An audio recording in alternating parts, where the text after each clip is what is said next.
The enemy has captured Captain Keyes, Jonathan. I hope he's okay. I think he might be, but we're going to have to find out and go help him. Welcome to our Halo Let's Play Episode 3. Yes, we are talking about Level 3, Truth and Reconciliation, which, as we previewed last time, is a bitch of a level. Yes, it is very long, but it is the Lawrence of Arabia of Halo levels. That is one way to put it for sure. Because it's also very good. It is very good, and it's an interesting level. It's very different from the previous two ones, and it's kind of distinct from most of the other levels of this game. And that you start here with Sergeant Johnson and our friends and our Marines, and this kind of, it's a nice opening because it's the first time since the beginning of the game that you have this kind of like break in the timeline. That level 2 Halo takes place immediately after Pillar of Autumn, the first level. And so there's no sort of like space there. Here you get this nice little break, you jump in at night, you're with your Marines, and it's this kind of small stealth mission where they give you the sniper rifle with if you see in the top left, a ludicrous amount of ammo. So much more ammo than you're ever able to get with the sniper rifle. Normally it's like 24 bullets is the max. Here we have 64 plus 4 in the clip. And you start out in this nice little stealth mission, and then later, when we get to the second half of the level, you will see it all takes place on board a Covenant ship, the Truth and Reconciliation. This feels to me like the level they were reacting to in Halo 2 when they decided to split up levels and go for much shorter level missions, you know? Yeah. Because this one, you could have split into 2 levels easily. It is, yeah, they are very distinct. In fact, and it's always something that it surprised me for a while the first couple of times I played Halo 1. So you already blew the stealth part, but I never really care much for it anyways in this part of the level. But it always surprised me that it is just one level, because it feels like it's supposed to be 2, because they are so distinct. Even the part on the ship, the Truth and Reconciliation, has the get in and then the get out part, which also could conceivably be separate parts if you wanted to make them. But it does make it an epic experience, especially if you played on old versions where you really, especially on co-op, where you couldn't back out and go back into your checkpoint. Yeah. You had to play it in one sitting. So you can see here, I have really made a bungle of this whole stealth mission thing, but that's not the Chief's style, man. It really isn't. They have these turrets here that are kind of He's too good for that. That is not the hardest turret. No, it will get harder. Jesus, that almost killed me. I'm gonna go have to take cover. The grenades in Halo 1 are ridiculous. They are really, as with everything in Halo 1, it's a whole other level in terms of the balance of everything. Just feels like it's dialed up to 11. The pistol is ridiculously powerful. The assault rifle is ridiculously powerful. Melees are ridiculously powerful. And of course, grenades have a gigantic explosive radius and can kill you almost instantly. Not even to mention the chain reaction that they can create. Take that guy out. Nice shot. Thank you very much. It's kind of weird having to kill the grunts on the turrets, because you kind of have to hit them in their little humpy bit here, because you can't even see their head. So it doesn't even really make sense why it kills them, but I'm grateful that it does.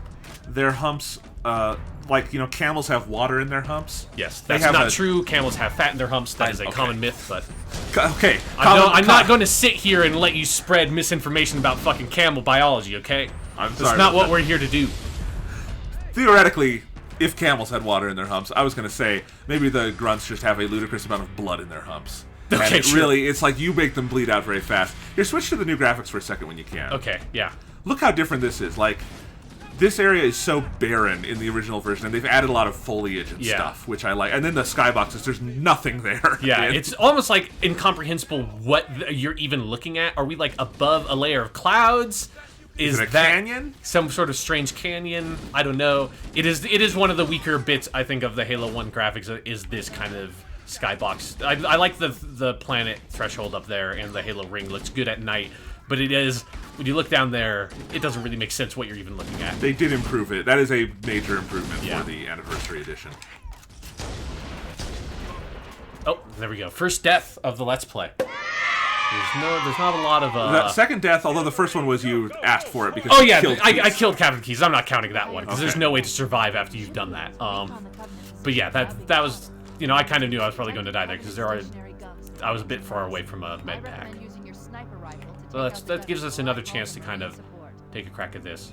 Because even though there is no silencer on the sniper rifle or anything like that, if they don't really react when you kill them. One of the limitations of 2001 first-person shooters. That guy has kind of noticed something's going on. Metal Gear Solid, this is not. No, yeah, it's not a full stealth game, but I do appreciate that they had stealth elements.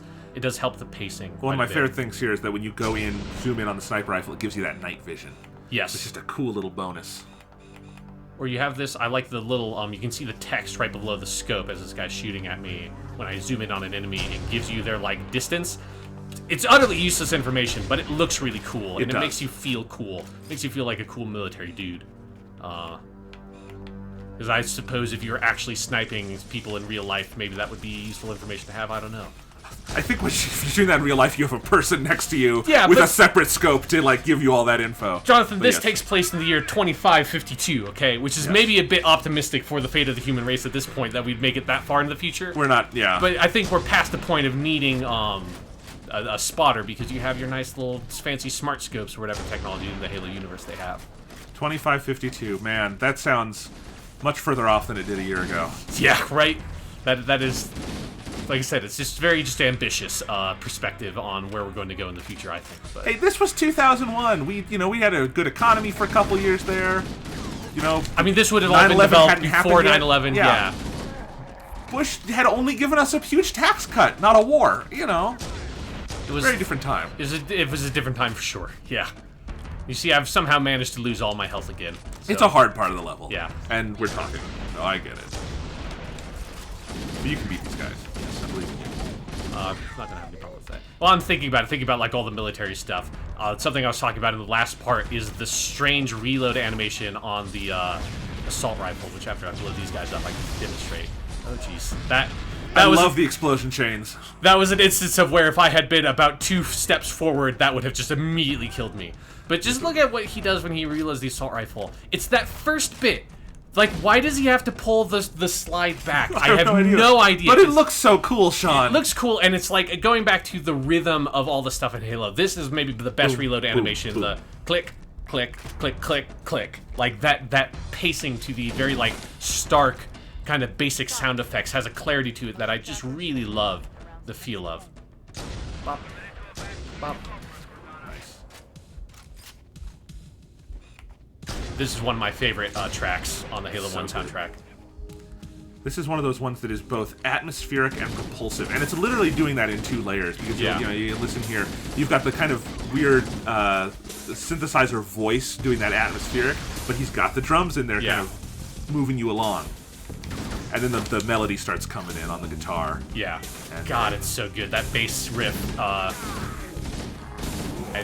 This is just one of my favorite tracks for sure. It definitely captures the kind of dual nature of the kind of stealthiness of this mission, but also there's no way to clear through this whole part stealthy, because there's going to be enemies dropping in later. Even if I could get the camo earlier and to kind of get through this part a little bit quieter, eventually you're going to be in a firefight here. Yes. Well, you're deep in enemy territory. Yes. Now I'm imagining Metal Gear Solid 3, but with the Master Chief instead of Snake. The whole thing is becoming very strange. It would be a very different game. You would, I think, you would probably not get your arm broken or whatever, and like lose your eye and all that shit at the beginning of that game.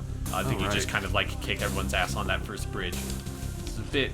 It would just make some funny visuals, because you'd have that, the woman in that game who is always bare-chested and all that. Yeah. You'd have the Master Chief ogling her through his visor.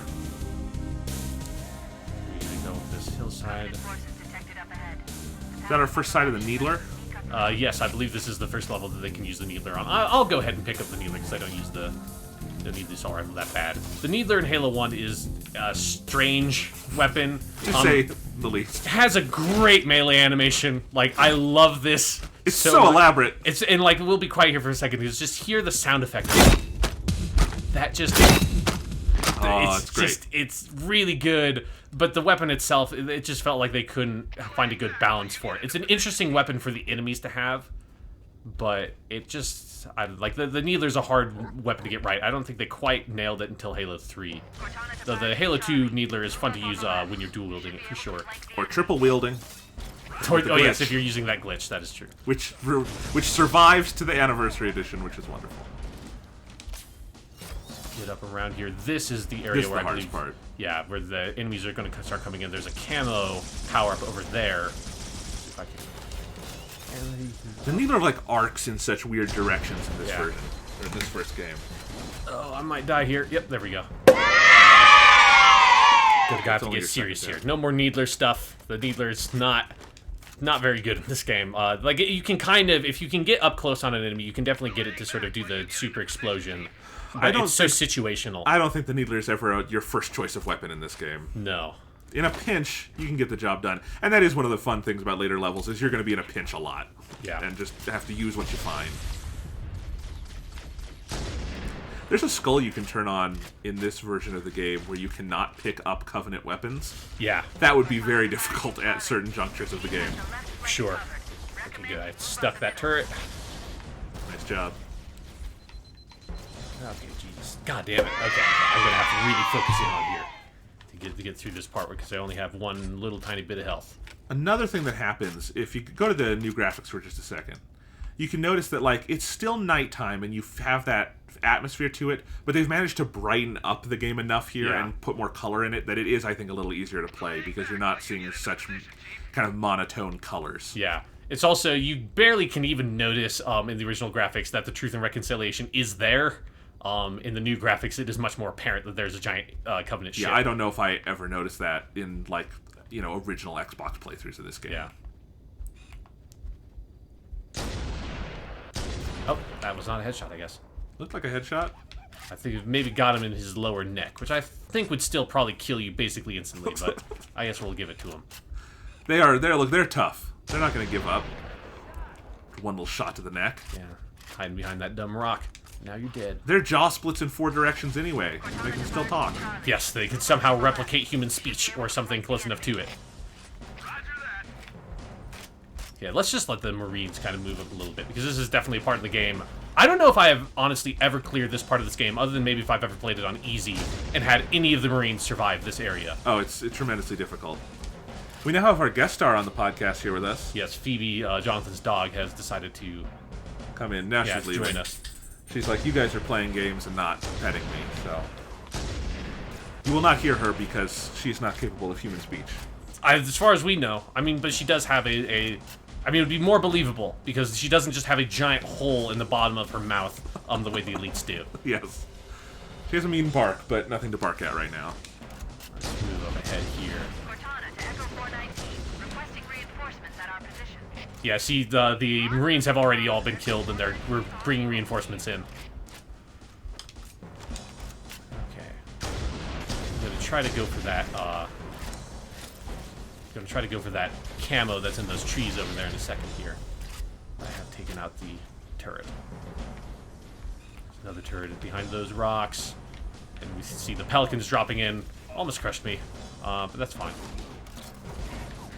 I think it will stop before it actually crushes you. It usually does that in Halo 1. Can't the Warthog crush you, or is that in Halo 2? I think you can. They usually do not drop it if you're right under it. We can, in the next level, we can test that out. That's true. But I have gotten it to do that. You can definitely finagle it. Okay, let's grab this camo.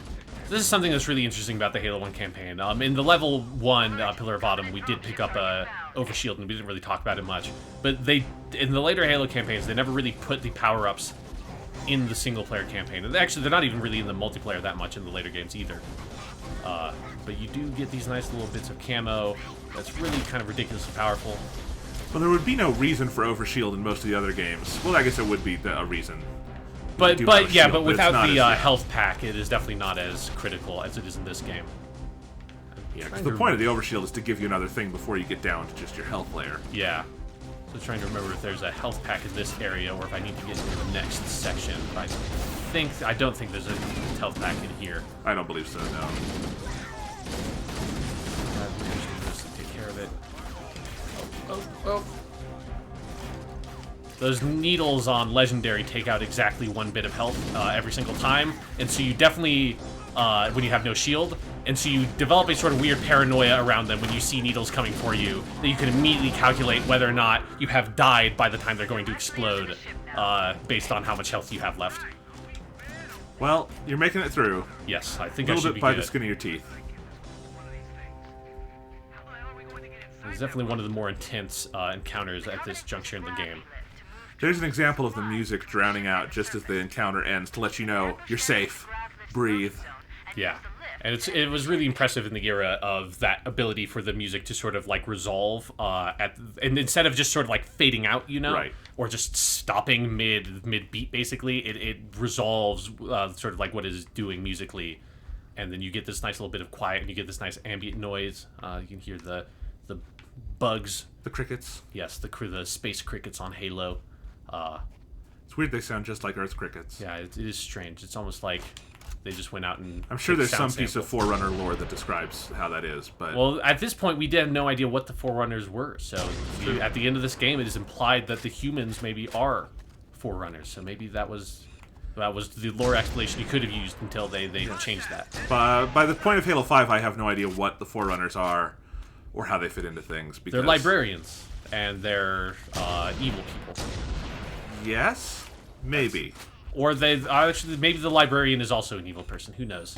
And they created... I don't know. At this point, I get the Halo 4/5 lore mixed up with the plot of the movie Prometheus. They're and weirdly similar. I really can't remember what's what. Yeah, at this point in the history of Halo, there's like I said in episode 1, there's like nice... Oh, I did not mean to get in that. We'll talk about that as soon as I survive this. So yeah, what happened there is in Halo 1, they fixed this in Halo 2, but in Halo 1, they do not have you hold down the X button to get into vehicles or turrets. It is just press it, or to pick up weapons. Or I think for picking up weapons it is a press, but for getting into vehicles or turrets it is not. So when you're trying to reload and you're standing near a turret, you just get sucked into it, and I have definitely gotten killed a lot because you are immobile during that animation. But anyways, back to what I was saying about the lore. At this point, you do not know much about what Halo... Like, you don't know anything about what Halo is. If this is the first time playing this game, they have not revealed that to you at all. So there was a nice sense of mystery. It's just a mysterious... And it gets more mysterious as the game goes along, because you see all these kind of biomes on it, and you've got that interesting Forerunner, architecture and things like that. So it's all very mysterious. And, maybe it's just That's a bad grenade. Maybe it's just a benign thing in the sky that people go live on. Maybe it's not a space weapon. You don't know. Maybe it's a giant space zoo. Yeah. That would, make as much sense. The Halo thing, it is, kudos to this game for taking it seriously and making it, make sense. This is something you could also, I think, use in a space comedy and have it be utterly ridiculous. Sure, yeah. Like the ship in Spaceballs. Yes. Or something. But it does establish its own sort of sense of its universe, even if it's pulling from a lot of different pieces of science fiction like Aliens or Larry Niven's, I think that's his name, Ringworld. Niven is definitely his last name. I don't remember what his first name is also. But yeah, it is pulling from a lot of other pieces of science fiction, but it passes enough, I think, of a squint test of feeling original in this first game that when the later games sort of expand on the lore, it becomes more original. You can kind of accept it. It's the best kind of pastiche and homage, and that I think it comes from a place of deep love for this kind of material, but also a place of deep creativity, because the specific combinations we see in this game have not been done before. Yeah. Because also, that's another thing to note is that at this era of video games, like the late 90s and early 2000s, it was very common for video games to just full up rip off whatever their sort of movie inspiration was. So, StarCraft, just the dropship pilot character in StarCraft has all of her lines are just the lines of the StarCraft, or the dropship pilot in Aliens. In the pipe, 5x5. We're in the pipe, 5x5. Hang on, we're in for some chop. Rough area hit, we're in for some chop. And see also Metal Gear Solid 1, 2, and 3. Yes, it's just they will rip full scenes, full lines of dialogue from movie inspirations. Such as Snake calling himself Snake Plissken. Yes, so or he calls himself Iroquois Pliskin. He does, right? Iroquois. Okay. It's slightly more original, but it was a common thing back then, and video games have luckily gotten far enough away from that they don't feel like they're inspired instead of just ripping things off. And I think Halo 1 is a bit leans slightly more on the inspired area than a lot of its peers did. Because where else, are you going to get to shoot Grunts in the head with a pistol like this? It's magical. There's one thing that was nice about Halo, the nice little physics there, being able to flip that turret through the air. If I had managed to have that turret actually collide with the Elite in midair, it would have killed him instantly. Because any contact with a moving vehicle in this game immediately executes you, even if that's a turret. Which is really fun in multiplayer. Yes, it's very fun in multiplayer. It is also, when you're playing co-op, it is a lot of fun because you can very easily just grief your co-op partner by just nudging them with a warthog very slightly. Oh, here are our new best friends. Here are the hunters. Look at these imposing, terrifying hunks of orange worms in big metal armor with their big fuel rod cannons. One of like the big rumors on the playground back in my day was all the different methods that people said you would manage to be able to get a fuel rod gun in Halo 1, which was only possible in the PC version. But one interesting detail about the hunters is that in the first episode we talked a lot about how the weapon damage system works, and that you have your precision weapons in Halo, which in Halo 1 are just the pistol and the sniper rifle, and when you do damage to a sort of organic enemy in a critical hit spot, which for most enemies is the head, with precision weapon, it kills them immediately no matter what. In Halo 1, that was also true of the hunters, which have these nice little orange bits. If I could get their backs to turn to me. It's a little bit hard to do with the sniper than with the pistol, because you can just get right up on them. But it does kill them instantaneously, which makes them a rather hilarious enemy to fight. There you go. So. You really would have thought the Covenant might have put some armor over their incredible weak spot. Yeah. Oh, I guess I missed that one. It's like the logic flaw in the Death Star, except if it were half the Death Star. Exactly. It's one of those things where when you understand the logic of how the game is programmed, it makes perfect sense. But when you're playing it as a 12-year-old, it's just like, that's absurd. That's absurd that you could just kill these big, scary, walking tank men so easily. And going back to this after later Halo games where the hunters would be genuinely imposing foes. Yeah, because in the later games, they definitely did not just decide to blanket program the game so that any area that you say is going to do extra damage is vulnerable to a precision hit such that it will kill the enemy in one hit. It was a smart choice to kind of, I think, broaden the spectrum of different sort of damage types you can do to enemies. So here we have now, it feels like we have just finished a full level, doesn't it, Jonathan? It does. We've been through this whole canyon, a series of different nice little kind of tough encounters with the enemies. We have our friends, the Marines, coming in. We have secured our little gravity lift into the Truth and Reconciliation itself, and we have defeated our new enemy in the Hunters rather easily this time. And so it feels like, well, that's it. That's a wrap, right? That's got to be the end of level 3 and episode 3 of this podcast. We're going into the belly. We're going into the... Because this is kind of weird, though. Because normally there would be a loading screen in between the levels. Yes. But this Not one just here. doesn't seem to do that. No, really, this was all a long prologue to get us to a purple loading screen, which Yes. I love there. And now we are just still in the same level. It's so different. It's very weird. The pacing of this is very strange. One thing I do like about it, however, is there's a weird sense of, like, if you think about the first 3 levels of Halo 1 being a sort of arc. I'm just going to kill this guy here. You have the Pillar of Autumn, which is this tight ship, like, tight confined corridors on a ship. And then you have the nice open area. Nope. Okay, I'm going to die there. Oh, This is one of the hardest parts of the game. it is, especially on Heroic or Legendary, where there are tons of these. But, so you have the first level, which is on a ship, and the second level, which is a much wider open area that has multiple different ways you can tackle all the combat encounters. And Truth and Reconciliation is kind of that backwards. It is. Which I think does create an interesting sort of, like, it feels like the first 3 levels, like I said, are kind of like an arc of the story. Of that it's the Pillar of Autumn falling, it's you kind of trying to sort of regroup, and then you trying to recapture Captain Keyes, who you lost at the beginning of the first level. And it's also, this is where we start to see the different permutations the game is going to act in, because now we're past the point of having, like, kind of strict corridors and strict open spaces. We have areas like this that are kind of mixing and matching. And this part of the game I do love. It's incredibly tough on some of the higher difficulties, but I do love the idea of all these invisible enemies coming in, and you're just sieged from all sides. You get in here and you're feeling pretty confident, and then they swarm you. Yeah, and... Oh, there we go. Yeah. This guy snuck up on me. Yeah, your Marines die very quickly in this section, particularly on Legendary, where there are just, like, it feels like 100 of these invisible elites with swords. The swords you can also not pick up in this game. Yeah. But sometimes people would think you could.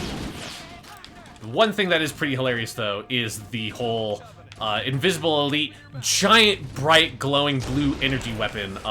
It's sort of an interesting combination that's a bit self-defeating, but it does make it kind of hard to shoot them in the head, so I guess it accomplishes that. Seems like we should be getting another invisible elite in here soon. Oh, there he is. They do helpfully yell at you whenever they come out of these rooms, so you get to kind of identify. They're very prideful creatures. They have to give you their war cry. I mean, it is technically true. They are very prideful creatures. That is part of the lore. It does not entirely then make sense why they would stoop to using invisibility. This is true. Up on you. That feels like a bit of a cowardly technique. Yeah. Sort of like a samurai and a ninja all wrapped into one. Those two things are less compatible than you might think. Yeah. Let's just get the invisibility. We're almost in this area. Here's one of those areas where if you had your Grunt funeral party skull on, things would get ridiculous very fast. Oh yes, like that entire corner would have just exploded if we had that skull on. And then the explosion starts to stack, and yeah. Frag grenade in there. Nice. I think that Marine might have still been alive when I threw that. I'm not sure. It's okay. It's the collateral damage. Yeah. Well, I got his 2 fragmentation grenades, so it was a net positive overall. You got an Oh, invisible jeez. one right there. Yeah, I thought that was a light on the wall for a second, because they usually do not just stand hide still. there. Yeah, they usually just come running straight at you. I'm not sure if I've ever seen that. I think his AI might have actually been glitched or something. Oh, it was probably because I was invisible. That's why he wasn't moving. It's interesting. I thought I had already taken care of all the invisible ones. They never end. Yep.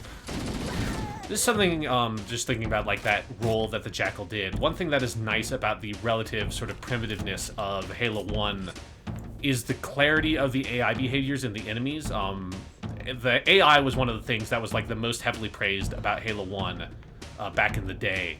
And I think that a lot of that just comes down to they have these, like, very scripted behaviors that you can trigger very reliably. And so it's not necessarily that the AI is just, like, really great. It is that they're kind of predictable in ways that make them fun to fight. Having good AI is not just about them being really smart and difficult. It's about having them have interesting behaviors that you can find difficult if they take you by surprise, but that you can manipulate, like closing up on that Jackal, and I can reliably know most of the time when you close the distance, they are going to do that little roll, or if you throw a grenade near them, they're going to do that little roll that leaves them vulnerable in a very specific way. It means they can stack up a lot of challenge without it feeling unduly frustrating, because there is always a way to learn from those mistakes and get better at it. I have to try to herd these guys in here. It's a bit unwieldy fighting them with the sniper rifle. It's much easier when you have the pistol. This is one of the, I think, the tougher hunter encounters because you are in this really tight space here. Oh, pistol. Oh boy. Okay, I'm gonna get him next time. I think I checkpointed, yeah. So I checkpointed right before they came in. The music didn't even stop, it just... No. Sometimes I think you can get them in the neck, but it is very hard on this in Halo 1. And some of the later Halos, it's a bit easier to get them in that little chink right below their head. There we go. Oh, got him. Good work. Yeah, that's one of the areas where the 2x scope is a little bit nice. It does make it a little bit more effective in close-range combat encounters. Which actually tells you a problem about the sniper rifle in general, that it probably shouldn't be useful in close-range combat Exactly. encounters. Yeah, the balance, again, very strange. So if you are able to get any of the Marines to survive this part of the level, which is very hard to do if you're not playing on anything other than normal, they will come down to this area and be like, oh, we can't go through this door, and they will wait for you on this other side of the door, which makes a later encounter where you open that door and they come through really cool, but it's very hard to trigger. That is, yeah, I honestly, it's been so many years since I played this on anything other than Heroic or Legendary, I don't really remember that. Yeah, those invisible elites with the energy swords definitely chew your buddies up really bad. Well, hey, the Chief does best on his own. That elite just got his shield taken out by some grunt or something up here. Help me out, little buddy. Mop all these guys up. There's one thing I do like to do in Halo 1, even though it's not necessarily the most effective thing, is pumping the trigger like this with the assault rifle. I like the sound effect. It's a very good sound effect. It's got a guy's little pace to it. It's how the Marines always shoot their assault rifle in this game is like that, or the Flood later. It's got a good kind of like staccato feel to it that I like. So you can pace out that incredibly large clip over time. Yes, the 60-round clip, and the gigantic reticle in the middle of your screen, because this assault rifle really is just designed... Let's just get up here. Just do this. Yes. Just do this. And just then get up bash. from them and spray them down and hit them in the face. And it is satisfying. We've been playing this game for 16 years. It never stops being satisfying. Yes. I mean, that's the importance about Halo, in terms of, like, their combat design. I believe it's Jamie Griesemer, when they were... I think it was when they were doing Halo 3, was quoted. And Jamie Griesemer is one of, like, the lead combat design guys that started in Halo 1 and went all the way through to... I think Halo 3 is when he left. He was quoted as saying that basically what you need to do is capture those 5 seconds of fun. And it's that concept of you need to find some sort of simple but satisfying, repeatable action that is the core of the combat of your game, and make it so that those 5 seconds are fun every single time you do it. And Halo is definitely a good example of that. Yeah, because like you said, every time you were just doing this and hosing down these grunts with the assault rifle while you're closing in on them, it is fun every single time. And I've played this game at least a dozen times probably through since it came out. It's like 16 years ago now. I feel old. Yeah, it's been a long time. This game is old enough to drive. Yeah. But see, like, little bits of level design like this, of having this pillar here where I was able to kind of get him trapped over there and come around behind him while he was stunned from my assault rifle shots. Those little tiny touches are so much to adding to the feel of playing this game and allowing you to just sort of employ actual tactics and strategy, taking out the enemies. That's a lot more satisfying to me than, like, a normal Call of Duty campaign where it's just get behind cover, pop out of cover, like left trigger, right trigger, and then get back into cover. And also the cover, as you know, talking about the pillar, the cover is not a box on the ground. It can be. Yeah. But there's so many pieces in the environment that feel like, one, they look like actual pieces of the ship.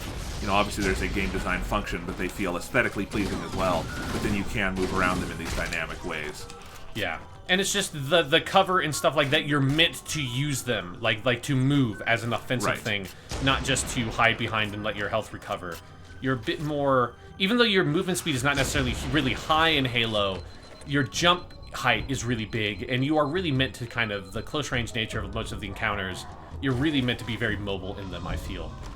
Absolutely. Where am I getting shot from? Behind me. That's another where I saw that little needle there and my heart just fell into my stomach, because I think the last time I played through this game, I played it on Legendary a couple of years ago. Yeah. It's just, you learn to hate those fucking needles. Because the number of times I have seen, like, I've been on 1 health and no shield in Legendary and seen a needle and just, like, seen my death in front of me as it, like, slowly, like, embeds in my chest. It just, you get this weird complex about it. You know, when they get to Halo 11 or something and they decide to finally kill the Master Chief, I hope that's how he goes down.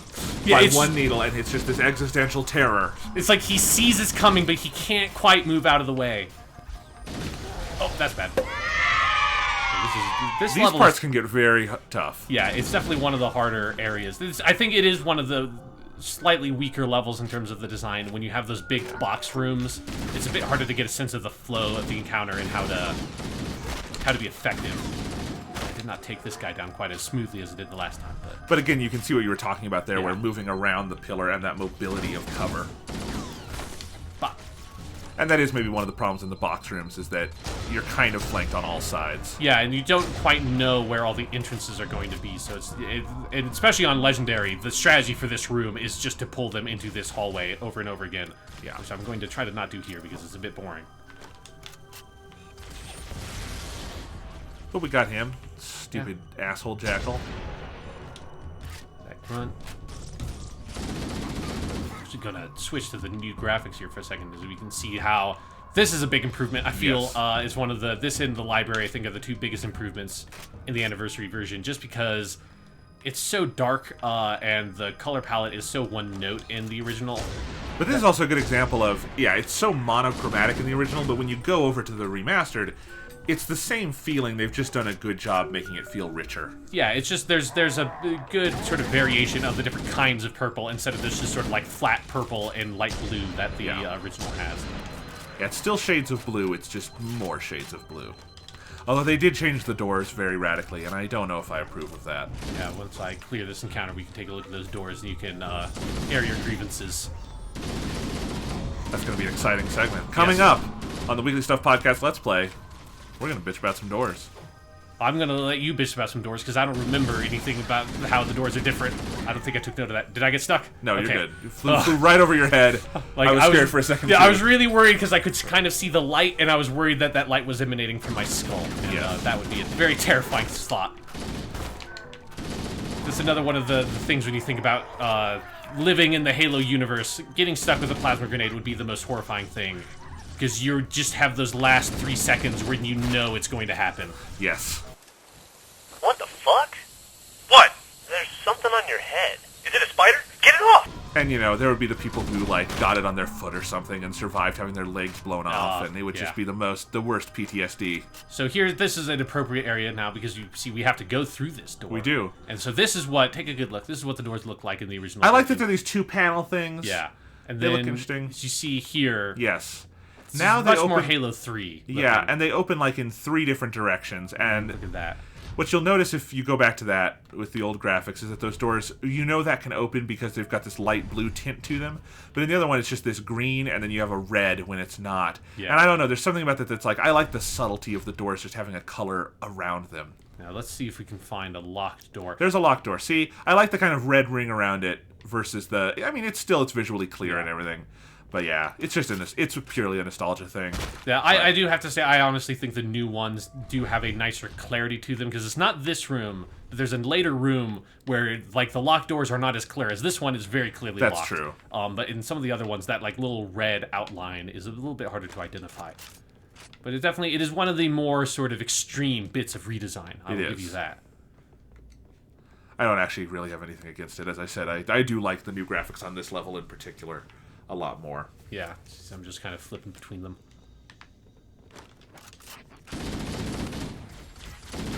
Hose these guys down. We are approximately 1/5 of our way through the level. Yes, it is a very long level. You know, let them know I came through. That's what I'm doing. Actually, I'm gonna Forest Blood. I'm gonna swap my assault rifle out for a plasma pistol just to change things up a bit. I love the sound effect on the plasma pistol in this game. It's so, like, squishy. Like, it sounds like actual plasma being shot out. Yeah. Plasma is like a weird fluid substance as we thought about it 20 years ago or something. Yes, instead of just being superheated gas, which is what it actually is. Yes. It also has, other than the Needler, maybe my favorite melee. I think the top 3 melees in Halo 1 would be the Needler is number 1, because it's just... Look at that. It's just that. Plasma pistol's number 2, because it's just a right hook. And he just tosses it from one hand to the other so he can do it. Yeah, it's just a solid right hook. And then in the next level, we get the rocket launcher for the first time, and that is my third favorite. The sniper rifles is good.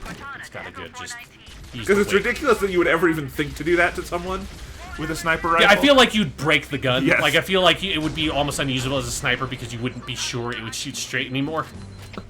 It's not exactly... Yeah, if you used it hard enough to beat someone to death. Yeah, the sniper rifle is not designed to be the most rugged weapon in the world.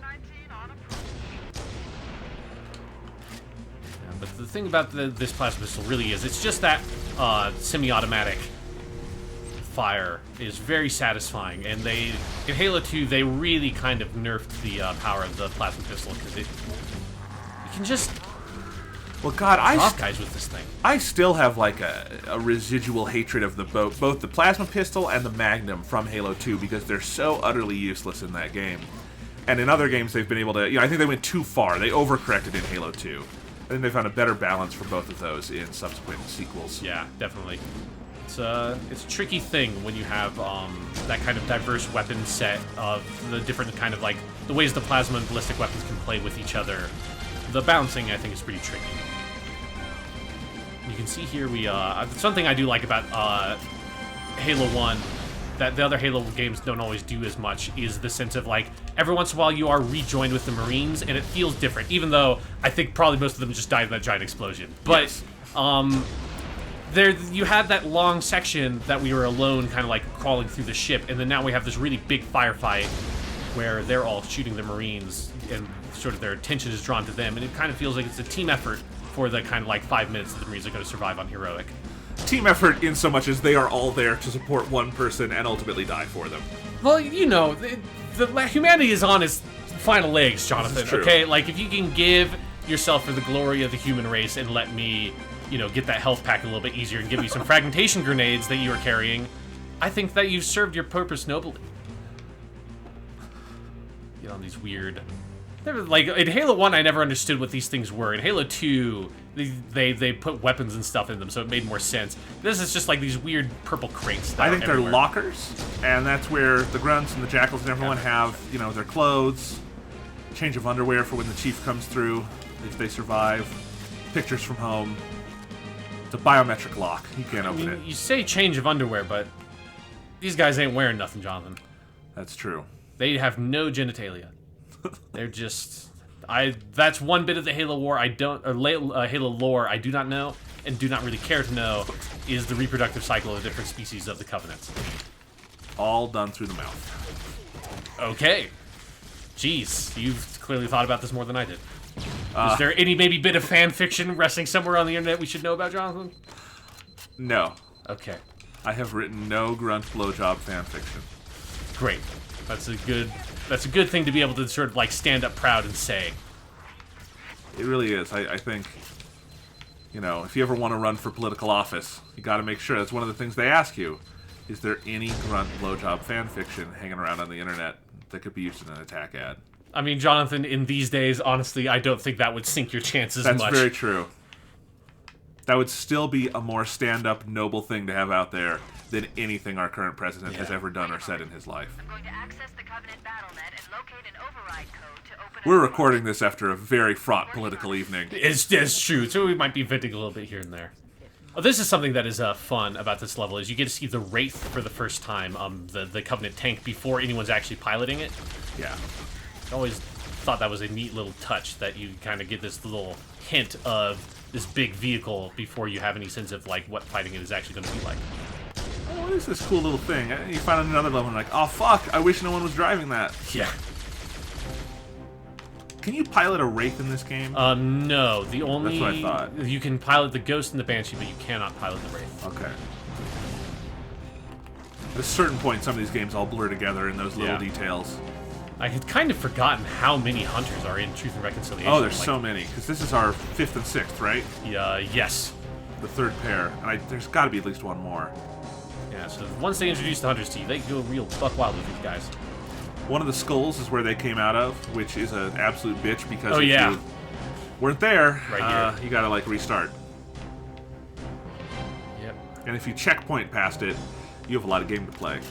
Yeah. This is definitely, I think, one of the weaker rooms in Halo 1. Like, that, for whatever reason, it always takes, like, a minute after you killed everyone for the room to calm down enough that you get, like, to go progress. And I always feel like I get lost in there. Like, I never get a sense of, like, when I'm actually done and when there's someone hanging around that I need to take out. I agree. Sliding. The like Halo Reach plasma pistol that they use as the basis of the model for the anniversary here, I've never really loved that little nubbin on top that I guess is supposed to be like your iron sights or something. I'm not sure what. Yeah, it's weird. I do like the animation a little more on the Halo 1 version. Also, frankly, the Halo Reach model looks too sophisticated for the sound effect coming out of it. That's true. Yeah. It's very lucky that there did not happen to be a plasma grenade in that little cubby I was hiding in, because if there was, I would have been disintegrated. The plasma pistol, to me, like in the Halo 1, sounds like you're shooting jello out of it. Yeah. And I love that. Yeah, let's use a plasma rifle for a little bit here. I haven't used it much. Love that sound effect, too. That's thicker jello. Well, I do have to say, it's one of the weirder parts of Halo 1 is that I do think the plasma pistol is a much better weapon than the plasma rifle in this game. Because since you can fire it semi-automatically, you can do a huge amount of damage in a short amount of time, and then also it has the tracking, like the homing feature of charging it up. Right. The plasma rifle doesn't really have that much utility to it. Well, God, to kill some elites on Legendary, you need that plasma pistol.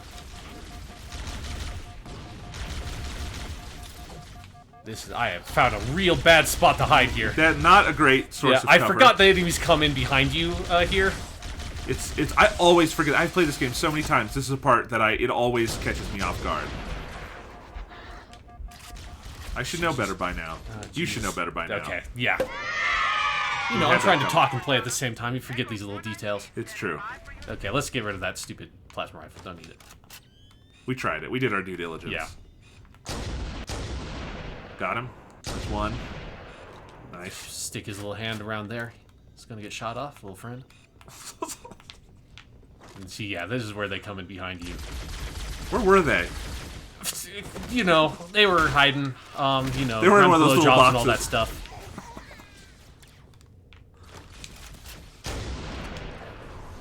Now let's just beat the crap out of him. Just a couple more hits. It's, you know, when you get frustrated, there's a lot of ways to vent that in this game. It's true, and then we Beautiful have our thing. nice little holographic panel here. Don't really know what that does. Oh yeah, I think that opens up so they can come in. The shuttle bay door is open. So more humans can die needlessly for my cause. Circle 419 in Open the shuttle bay doors, Sean. I already did. Okay. Well, you were talking, and I didn't get to make my joke. You know what? Sometimes it's best to just let those things go, Jonathan, than try to force it in. This is true. That's one of the morals of my Grunt fanfic. Jeez, we're learning a lot more about you today than I thought we were. I'm not even the one playing the game. No. See, we get our nice little, again, more Marines coming in. So there's like a nice sense of grouping up with people, even if it does end in their destruction. It just has a certain team feel that the later Halo games, I think, never quite captured to me. I never really could quite, because they are with you and they definitely have these kinds of moments, but it just doesn't. Halo 3 in a couple of spots. Yeah. When you're on Earth, but yeah. I think it's maybe just like the personalities of the Marines in Halo 1 are so very broad, they kind of just stick out to me a bit more. Well, I mean, this game also there's the plot. You are on a ship full of Marines, and you're trying to find them, and it's crashed and all that. Yeah. So. And maybe it's almost more that there are large stretches where, like, there are no Marines in sight, and so maybe their absence is more noted. So when they do pop in, you kind of are like, hey, what's up, guys? Because when you get into the second half of the game, there are a couple of moments like that where it's like, oh, right, I haven't been around a Marine for like 2 hours in this game. And there's a whole stretch of this game without Cortana in it. Exactly. Take his plasma pistol. It's one of the nice things about using the plasma weapons in this game is you just get to constantly resupply off the corpses of your fallen foes. Sean, do you think you could beat this game on Legendary with that skull on that would stop you from using Covenant weapons? No, that's absurd. I don't even know if that's possible. Because you'd have to kill like half the enemies in the game just by meleeing them because you'd run out of ammo. Yeah. Oh, I thought that Marine Especially was on a about to level explode. like this where you're not picking up human weapons much. Yeah. That. You just had a moment of terror. Yeah, I just my stomach fell into my chest, or my heart fell into my stomach. That's the phrase. When I saw that go by. Your stomach could fall into your chest if you were playing this hanged upside down by your feet. True. We have unfortunately lost our other Marine sergeant. You can tell he was the sergeant from his hat. He didn't make Poor it, guy. but he did give us 2 fragmentation grenades, so that's... Sadly, not memorable enough to know his name. No. But we could kill some small fry with those grenades. That's true. His death will have been, in some way, worth it.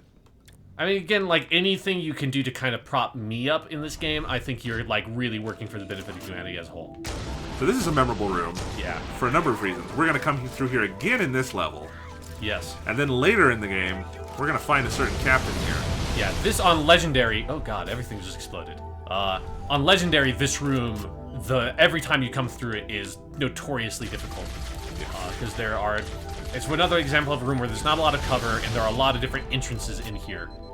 And luckily, since I know that there's that green elite that spawns up there, or gold elite up there, I was able to just kind of take him out with the sniper immediately. If you don't do that, this room gets really tough. It's good when the Master Chief is also clairvoyant. Yeah. It's a real advantage. Let's just back up here and get that shield back. There we go. Nice No little need to break. rush.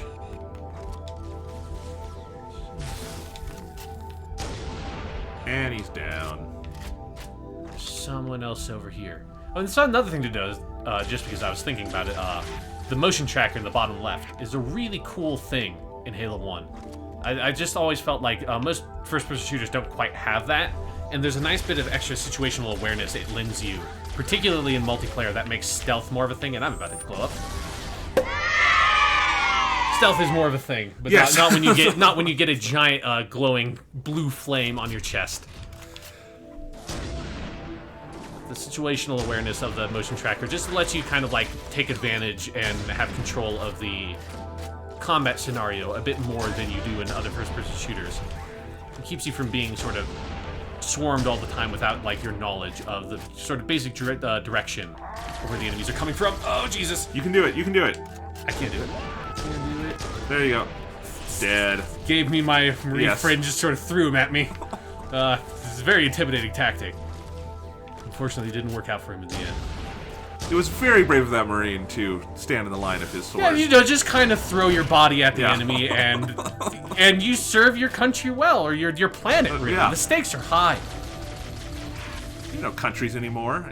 Are there in Halo? I don't think so. I think, like, Earth is basically united. You just have all the, It's like a Star Trek kind of thing. Yeah, but except for you have the colonies on the sort of outer rim. Yes. Are all in the Civil War before the events of Halo began. So you kind of had all that stuff going. It's not something that really pops up in the video games much, but it's part of the books.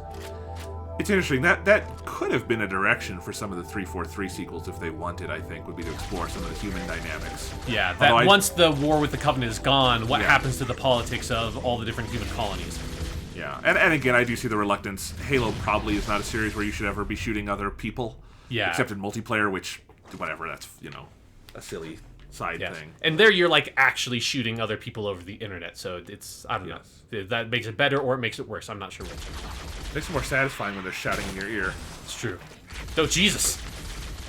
That shocks me when that plasma bolt just, like, hit that. It's a nice searing effects there. It's something you don't quite get, I guess, on here. Little tiny bit, but not as kinetic. And this is what you get for almost taking my head off of that plasma pistol, my friend. Sean's thirst for blood knows no bounds. Pain. I mean, maybe that's why all these are purple. Maybe that's like they just get it from these guys, because they've got just so much of it. It's crazy. So at some point, Bungie, just program it so it stops. Just make it stop, because if it doesn't stop, I don't know how to stop.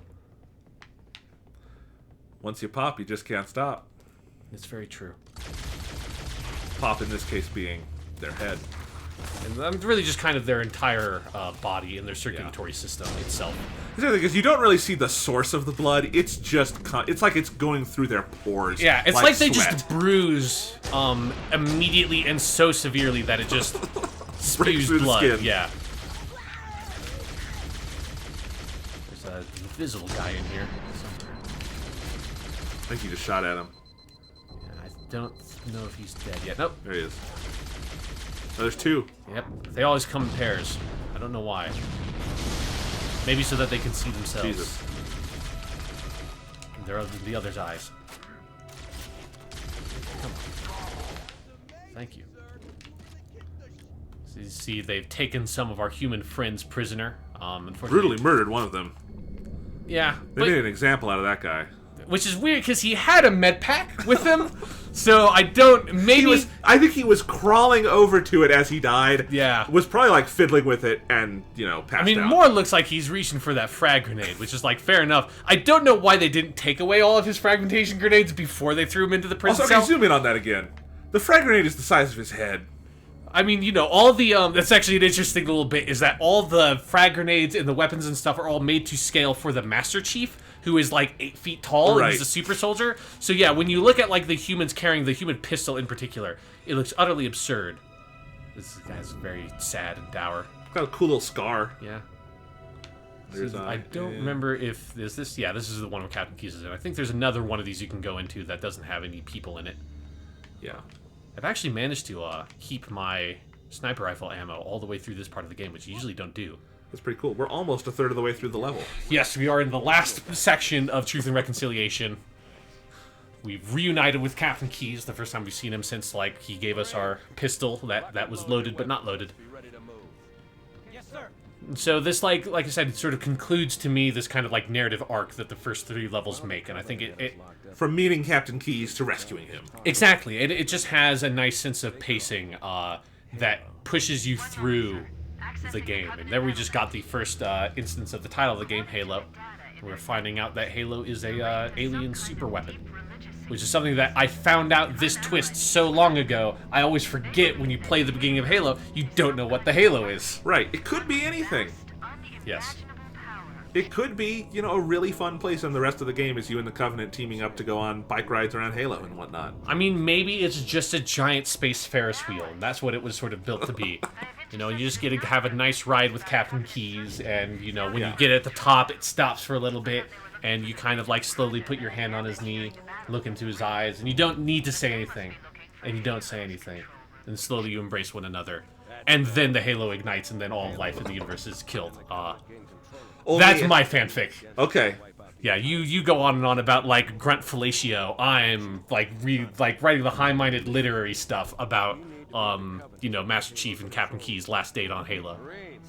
Is that the name of the story? Yes, that is the name of the story. Shut up and get behind me, sir. Those little names they got at the bottom right, they're so great. You're good. And you saw there, Captain Keyes picked up the Needler. One little bit of fun trivia: if you play the, or if you get the Halo 3 Legendary Edition and have the DVD that has all the cutscenes in Halo 1 and 2 with commentary by Joseph Staten, Jason Jones, and Martin O'Donnell, who are all Bungie people.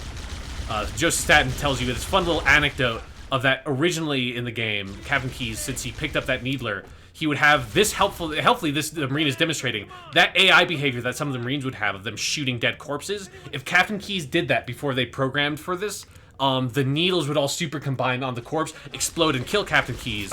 Which would end the level. Yeah, which ends the level, because this is one oversight I feel early on in this game, is it kind of sucks that if Captain Keyes dies, you lose, and it's like, it's a very short section here, we're almost done with the level, but it does, and maybe he will die here and you'll get to see it, but it really just kind of takes the wind out of your sails when that's the reason you fail the mission, is because of this stupid human who just took out my shields because he blew up that guy with a needler. It's a very awkward escort mission. Yeah, you die. Don't die, Captain Keyes. Just stay behind me. Stay back here. Just don't move. Don't do anything. But he never listens. He never fucking listens. So just have to try to get through this as quickly as possible without him getting exploded by a chain of 15 grenades. Yes. Yeah, this is one where you do not necessarily want that Grunt skull on. No, yeah, that very quickly will ruin your day. Although I have gotten through it with that on, because I have done a full playthrough with that skull on back in the day on the 360. It just makes this part annoying. Wow. That elite looked like he was going to lunch. Like, yeah, he's just sort of strolling. His shift just ended. Yeah. Does feel like at this point maybe they should all be on high alert, because I have killed probably about 200 of their, like, friends and allies on this ship. It is a good question. How many soldiers does the Covenant have? Because they throw a lot of bodies at you. I mean, that's the advantage of being a conglomerate of about a half a dozen alien species, is that you have a lot of cannon fodder to throw around. Yes, and the Grunts apparently breed like rabbits. I mean, they must. I assume you know a lot more about that than I do, though. So here we find ourselves back in this room, where we have our friends, the invisible sword elites. Who really, you think there would just be some sort of, like, low power setting or something on those that make them slightly less visible. Right. This is definitely, you can lose Captain Keyes here pretty easily. Luckily you did not. Yes. This time. Well, and there's going to be enemies coming out through the doors behind you at some point. That's the Captain Keyes. If I could get him up here. This is going to be a very memorable location In in his the life. future for Captain Keyes. We're going to have a nice, fun time Is here. there a terminal here in the anniversary? I think there is. Yes, this is Yes, the that's the terminal, terminal. in the anniversary version. We need to hold here until she can move in. See, one weird detail, humans, they do not bleed. It's really like too this. bad. Yeah, it sort of takes Well, they some got of the fun different out of the anatomy. You're just crushing their bones game. Exactly. into pulp. I guess it is slightly more realistic, because if you just, like, punched a dead human corpse like that, I don't think they'd just spew blood in the way this guy's gonna. Yeah. Captain Keyes just said one of my favorite lines in this game. Stow your belly aching, soldier. The belly aching soldier. I just love that. Like, he's got such a... I think he's probably from Iowa. He's just got a very down-to-earth leadership style. I can get these guys. He's not in the Arlie Ernie drill sergeant mode. No, yeah, of command. he's definitely, like, he's strict, but has a sort of kindness underneath Yes. that you can definitely feel. Well, when you think about it, Captain Keyes plays a pretty small role in this first game. He's not in that many scenes. Yeah. But he leaves an impression. He definitely does. I mean, he's one of the... I think other than you and Cortana, he's really the only other named proper character. Because, again, like, Sergeant Johnson is not... 343. Yes, I don't know 343 if that Guilty counts. Spark. Yeah, like, but yeah, he's also the antagonist. So, Right. like, on your side, it's really you, Cortana, and Captain Keyes, and that's kind of it. Yeah. And then just, like, a legion of faceless... Foehammer, but you don't see her. Yes. And I also think Foehammer isn't her real name. No. That's her ship. Echo 419 is her real name. Okay. Foehammer is just her call sign. And there we are now. They're finally pressing that button. Is that it? The Truth and Reconciliation. Are we done? It's over. Oh my god. Yes. Sean, when we started this, we were a year younger. God, yeah. That level is so long. It's a long level. It's 2 levels that are kind of stitched together. But, you know, we infiltrated the Covenant ship. We got to sort of admire some of their architecture. You got to talk about your doors and grunt blowjobs. So Indeed, and there's some more hunters. We don't get to fight them, but No. those are the 7th and 8th hunters we've seen in this level. There's definitely a weird looking cutscene here. I think, again, in that, like, the commentary thing that they did, Joseph Staten talks about how hard it was to get that shot to look okay enough because they couldn't get the hunter models to crumple the way they wanted. We are loading into our next episode, which is not just one of the best Halo levels ever, but one of the best stretches of any video game. Yes, the Silent Cartographer.